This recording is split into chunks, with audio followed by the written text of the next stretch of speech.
चांदा चौकडी चांदा चौकडी जुजू जुजू जुजू जुजू जुजू जू गुगु गुगु गुगु गुगु गु. अहो आमचा दाजी गेलं काय ते मरायच्याच कामाचं आहे. आज लई लफडेबाज माणूस त्याच्या आईला एक गोंधळ करून ठेवतो गावामध्ये का हा की बिस्किटाचे पैसे खाईन चोऱ्या करीन मार्या करीन काही लफडी करून ठेवीन. कपडे तुलाच भारी घातलं बाय साहेबाला भेटायला चालली काय हा ला ला ला ला ला ला ला ला ला ला ला ला.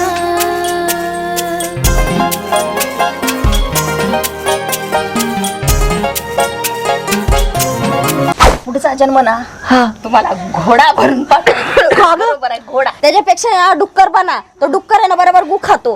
तुमच्या तोंडात सारखं तेच तेच येतंय ना. दुसरं काही येतं का नाही माझं जरा हे बाहेर आलंय. मुळव्यात अहो मुळव्यात नाही टेन्शन मुळे माझी अक्कल बाहेर आली. अक्कल बाहेर आली मग जरा उन्हात वितळून दे ना जरा. पण आबा हा तुम्ही लईच चमकत आहे गडे काय पाहता इतकं नटणं. चमकताय हा इतकं नटणं अगं विडेस काय अरे आबा कधी पण पैसा दिल खुला देवानंद. गुलमोहराच्या झाडावरून फुलं ओघळतात तेव्हा त्याचा आवाज होत नाही पण याचा अर्थ असा नाही की त्याला इजा होत नाही.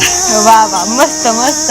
काय म्हणतात त्याला बायकोच्या बहिणीला काय म्हणतात मिवणी. हा मिवणी दिसली का आमची. तुझी बहीण काय एवढ्यात दिसली नाही बरं का. अहो मी तिला मगाशी पाठवलं 2 तास झाले. कुठे पाठवली तिला. दुकानात पाठवली मी तिला. म्हणलं जर थंड काहीतरी घेऊन ये आपल्याला आली तर गेली ती पोरगी गायबच. काय म्हणतो हा ना सदा मी तुला म्हणलं होतं ही बॅग तू आणून ठेवली इथं पण असल्यांचं काय खरं नसतंय. या मेवण्या बिवण्या काय झाली पाशी आणि या पोरीला कळत नाही कुणाला बघून हसत राहते. आता ते मग पोरांचं कसं असतं माहिती ना हसली की फसली. हो नाही पण ही गोष्ट खरी आहे. तुझी मिवणी आल्यापासून तुझ्या घराकडे तरुण पोरांच्या चक्रा जरा वाढल्या त्याचं बरं. पोरगी जरा चाठा होती काही म्हणतो. अगं ती कधी आपल्यात मिसळी का तू बघितलं का. नाही नाही गोडी माणूस दिसला ना की पोरगी चियाखाडी चांदा चौकडी चांदा चौकडी